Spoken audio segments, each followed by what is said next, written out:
Hey guys, Main here. I want to talk about this event briefly and get my initial thoughts on it, and I do also have to warn everyone that after some due consideration, I decided to buy the pack for this event. Let's talk about why. For starters, I want to come out and say yes, I did specifically say I was boycotting buying gems or packs for the game. Back then, my biggest issue and the reason I started boycotting was simply due to the fact that I think the game was heading in a bad direction with pay to win. I still think that's an issue, and this update is no exception, and it's worsening. However, I think there's some more important things that have happened that warrants me considering spending money on the game as a positive, I guess, to support Lava in some of his decisions. We've been seeing, despite the 1 month of no communication, more positive communication that I think is better for the game. My biggest, hands down issue with the game is and always has been communication. If you've been around long enough, there's been waves of controversy over the years due to a few issues. Pay to win, and communication. I think the latest pushes by Lava is making the game more pay to win, however the communication is getting better. Now there's still some problems, but I'm happier with the direction it's heading. There are two things that actually make me want to support the game monetarily. Number one, this recent summer event. We saw a tiny little thing in the patch notes in Discord, this little thread called Summer Event Fixes. Now, this is such a tiny thing, but I think this goes a long way to showing that more care is being put into the updates. I really appreciate this communication, and it lets us know what's being changed in these mini post-launch updates. Before, we had no visibility into what was being changed when the game was being hotfixed. In fact, in previous post-launch update hotfixes, massive things were changed that we were never told about, such as the bug fix to upgrade stone chance when outside of Windwalker form, the boss gem reductions from 300 to 150, or further down to 100, and then it was back to 125, and I think it's back up to 150 again. There was also a Doot boss gem nerf, so if you decided to farm Doot, you may have noticed instead of getting a flat 9 gems, you get a range of 4 to 11, I think it is. Additionally, guild gift boxes, they no longer give you as many gems before. You may realize that if you start using them, you actually get less and less gems than you were previously in the past, like the hundreds we got before. Anyways, those were all post-launch update hotfixes.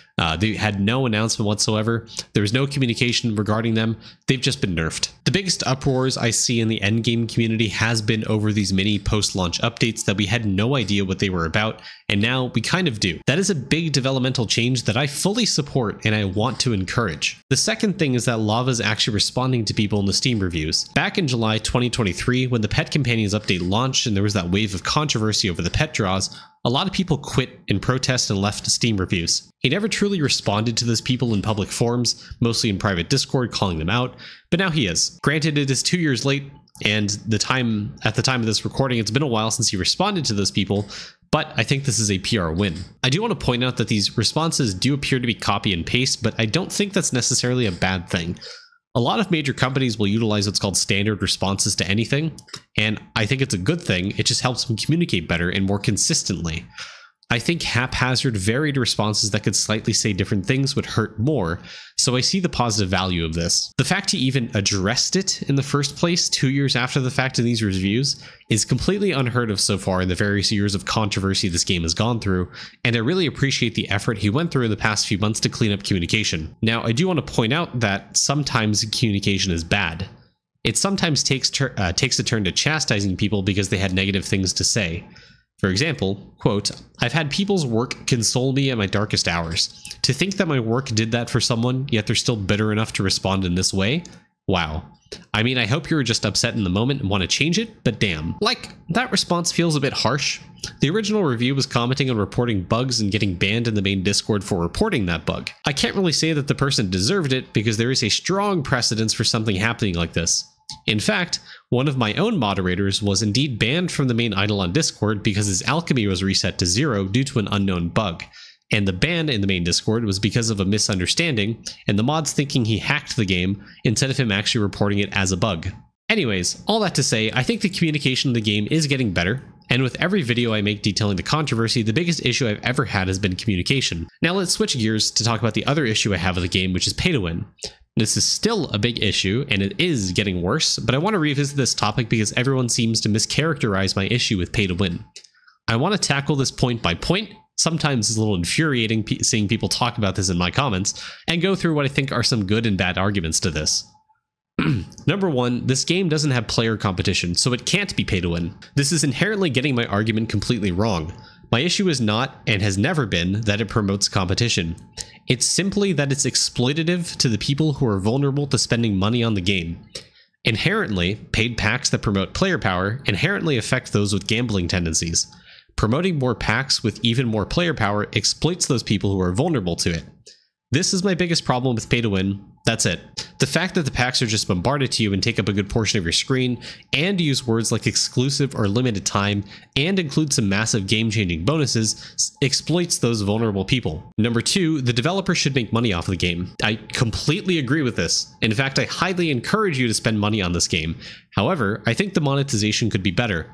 Idleon is a great game with great gameplay mechanics. I am not denying that. With how much effort Lava puts into this game, he deserves to make a healthy profit off of it. That being said, if these items being introduced were solely cosmetic, people would still buy it. If this is the main argument against what I'm saying about pay to win, then would you also buy the pack if it was cosmetic? If your sole purpose is to support the developer, then logic stands you would buy this pack no matter what. So why not just make it cosmetic and allow these items to be dropped by bosses, mini-bosses, monsters, quests, and split up the slots. A real cape and a vanity cape, where the monster and quest drop provide the bonuses, and the vanity is used to make your character look cool. Number 3, the game isn't that pay to win compared to Genshin Impact. Okay, true, but this also misses the point. One of the criticisms I brought up about pay to win isn't that it's bad, it's that it's getting worse. Over time, the pay-to-win power has been additive bonuses to things like drop rate or class EXP. Within the past few months, the pay-to-win power has been more and more multiplicative bonuses to things like money percent, class EXP, and with the summer event, drop rate multipliers. This power creep is getting stronger and stronger. That is my main issue with the pay-to-win in this game. It's simply that it's getting more and more powerful, and worse. In fact, it's getting so bad that some legendary endgamers, guide makers, and tool makers are either taking a breather to play the game less, or are quitting entirely. I want to reemphasize specifically this is very detrimental to Idleon. For example, Scully, the person who made the auto-reviewer tool, has announced that he is, quote, going to be cutting back from Idleon a lot. The amount of spending to try and keep up has gotten out of hand for me. The full quote I'll keep up on screen. In addition to Scully, Trial Pairs is leaving entirely. Quote, I've been considering leaving this game behind for quite some time, and I think today is the day. I will miss the community a lot, and I simply don't feel the game respects my time or money at all, and is just getting worse and worse. Trial Pairs was a goated guide creator, and was one of the people who put up the video demonstrating how to do fast farming resets, which I refer to often in my account reviews. He also made a land rank optimizer spreadsheet and made various sampling spreadsheets.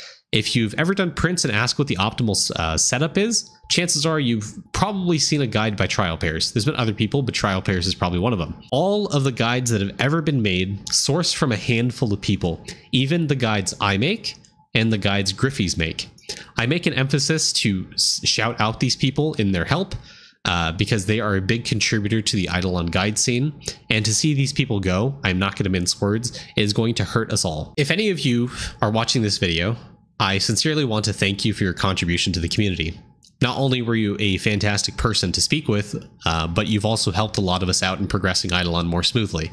I thank you for all you've done, and I'm pretty sure everyone else in the comments will also thank you for your time that you spent in Idleon. Sorry to see you go on these terms. Completely understand. I hope you do have a good time wherever it is you go, and I'm sure you'll be successful in whatever you do, considering how much time and effort you put into those guides. So thank you guys. Have a good one. Talking about the event, what was so bad that warranted these legends to quit? For starters, the summer event introduced Prisma Bubbles. They are probably one of the strongest buffs in the entire game ever to be introduced. All of my account reviews revolve around talking about a few things: stamps and alchemy, and Prisma Bubbles double any small bubble in alchemy. The range of power you can get from these bubbles is practically limitless, and power creep a very large portion of the game's power scaling. I do want to, emphasize or point out something. I believe in the main Discord, I don't have a screenshot or confirmation of this, but I believe it's confirmed these are going to be in the 3rd masterclass, so there is a way you can get this outside of the event. It just kind of feels bad and distasteful that the first time we see this is in an event. and it's effectively locked behind a lot of rolls on the event wheel, or like event dig. It essentially kind of soft paywalls you from being able to do this until you get the third masterclass, which is going to be probably months away at this point. Currently, like I said, the only way to get Prisma Bubbles is through the summer event's weird digging wheel. If you can't get the guaranteed jackpot without spending a lot of gems, so if you're free to play, good luck getting it. There's 2 tiers below it as well besides the jackpot. The jackpot just gives you 20 and the rest give you 8 and 4. So you need 10 for a bubble. Anyways, I'm just saying it's highly unlikely if you're free to play, you're going to get a large amount of these compared to people who spend a lot.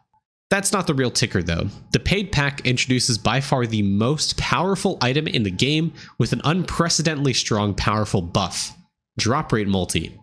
We technically have received something this powerful in the form of the Malay duck pet, which provided, I think, a 1.3x drop rate multi, but this item seems to further multiply your drop rate.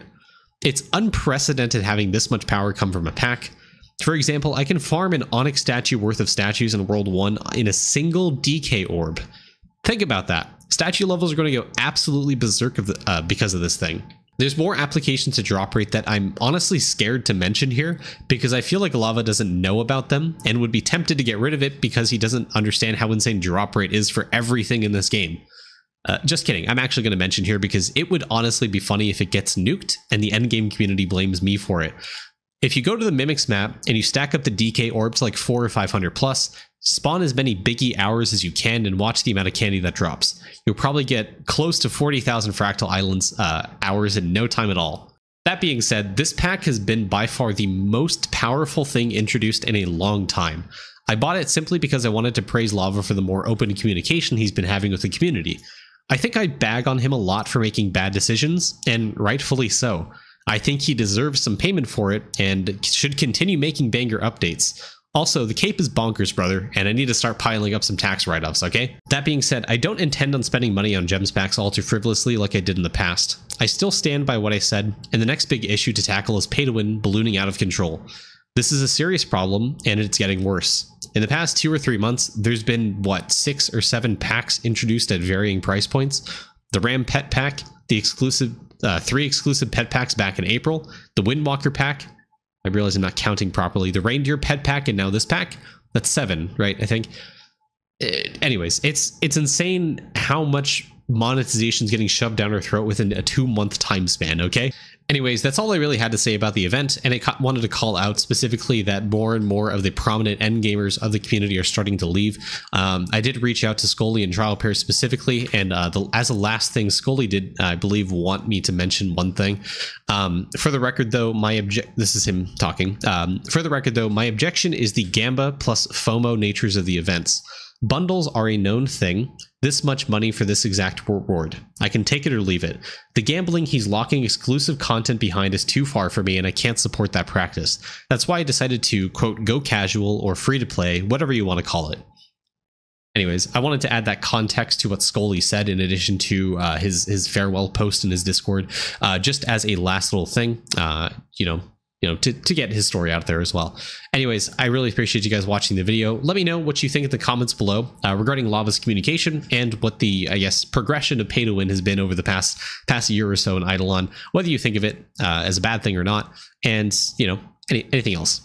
Oh, and real quick, by the way, if you ever reach 1E30 damage, there's a bug in the game where you just crash currently, so don't get too much damage. Okay, bye.